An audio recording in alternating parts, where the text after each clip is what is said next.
আমার আজকের এই ভিডিওটা স্পেসিফিকলি আমি মেডিকেল স্টুডেন্ট যারা আছে তাদেরকে উদ্দেশ্য করে আমি কিছু কথা বলবো।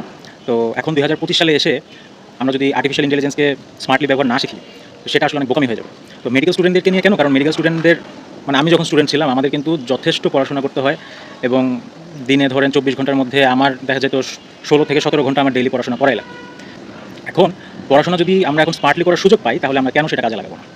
তো সেজন্যই আসলে আমি কিছু আইডিয়া আপনাদের সাথে শেয়ার করব। আমি তোমাদেরকে তুমি করেই বলি, এআইকে কাজে লাগিয়ে কিন্তু তোমরা অনেক ইজিলি তোমাদের পড়াশোনাটাকে সাজিয়ে নিতে পারবা এবং সময় বাঁচাতে পারবা। প্রথম যে পয়েন্টটা নিয়ে আমি আসলে বলতে চাই সেটা হলো ডেফিনেশন। এখন এই ডেফিনেশন আমাদের মেডিকেল লাইফের সবচেয়ে বড় একটা পার্ট, ডেফিনেশন মুখস্থ করা। আমি অনেক স্ট্রাগল করছি ডেফিনেশন মুখস্থ করতে গিয়ে। এখন আমার পার্টনারের সাথে অনেক জিজ্ঞাসা করতাম, অনেক কিছু করতাম, বারবার বলতাম।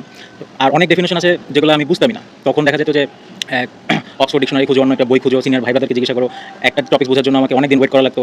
সবসময় তো আর আসলে মানে সিনিয়র ভাই ব্রাদার বলো আর টিচার বলো, স্যার বলো, ম্যাডাম বলো, তাদেরকে তো সবসময় গিয়ে আসলে জিজ্ঞাসা করা সম্ভব না। তো একটা টপিক বুঝতে অনেক দিনই হয়তো সময় লেগে যেত। তো এখন এআইকে দিয়েও কিন্তু তুমি এখন খুব সহজভাবে ডেফিনেশন নিজে নিজে মুখস্থ করাতে পারবে। তুমি যদি চ্যাটজিপিটি ওপেন করে একটা ডেফিনেশন লিখে ওকে বলো যে আমি এই জিনিসটা বুঝতেছি না, আমাকে বাংলায় সহজ করে তুমি বুঝায় বলো, দেখবা সে সুন্দর করে তোমাকে সহজে বুঝায় বলতেছে।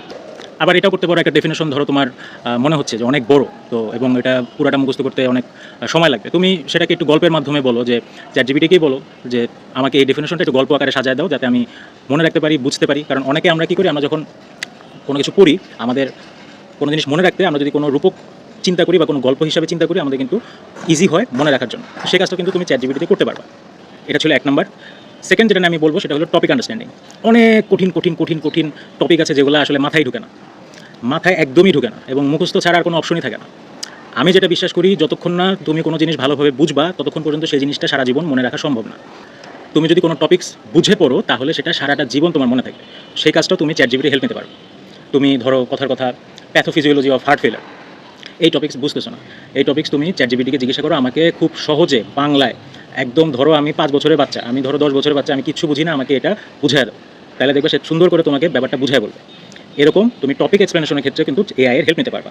অনেক বড় বড় টপিক্স থাকে যেগুলো পড়তে গেলে আসলে মনে রাখা টাফ হয়ে যায়, মুখস্থ করার লাগে বা মুখস্থ করতে কষ্ট হয়ে যায়। তো সেই ধরনের বড় টপিক্স পুরোটাই তুমি চ্যাটজিপিটিকে দাও, ছবি তুলে দাও বা তুমি বইয়ের রেফারেন্স দিয়ে দাও, এই বইতে এই পেজে এটা লেখা আছে, এটা করতে পারো।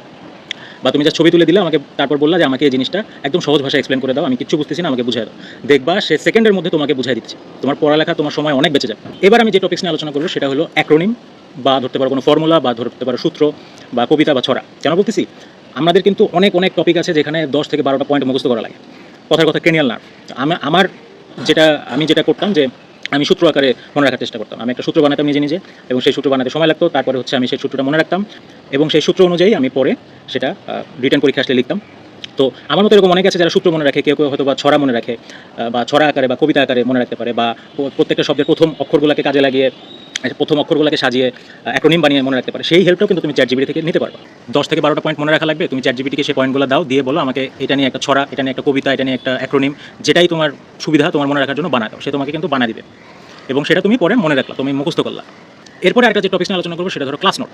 এখন অনেক লেকচার আছেন, অনেক স্যার ম্যাডামের ক্লাস লেকচার আমাদের বুঝতে অনেক কষ্ট হয়েছে, হয়তো বা এখনও তোমাদের অনেক কষ্ট হচ্ছে।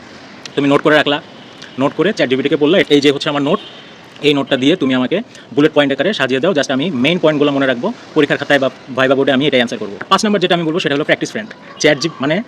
চ্যাটজিপিটিকে কিন্তু তুমি তোমার রিডিং পার্টনার হিসেবে ইউজ করতে পারবা। আমি আমার পার্টনারের সাথে, মনে আছে অনেকেই আমার পড়ার সাথে ছিল, তাদের সবাইকে আমি বারবার প্রশ্ন জিজ্ঞাসা করতাম, তাদের কাছ থেকে উত্তর বের করতাম, আমি উত্তর দিতাম, বারবার আমি নিজে ডেফিনেশন বলো বা কোনো পয়েন্টস বলো, কোনো চ্যাপ্টার বলো, সেগুলো পড়া দিতাম। সেম কাজ কিন্তু তুমি চ্যাটজিপিটির সাথে করতে পারবা, আরও বেটারভাবে করতে পারবা।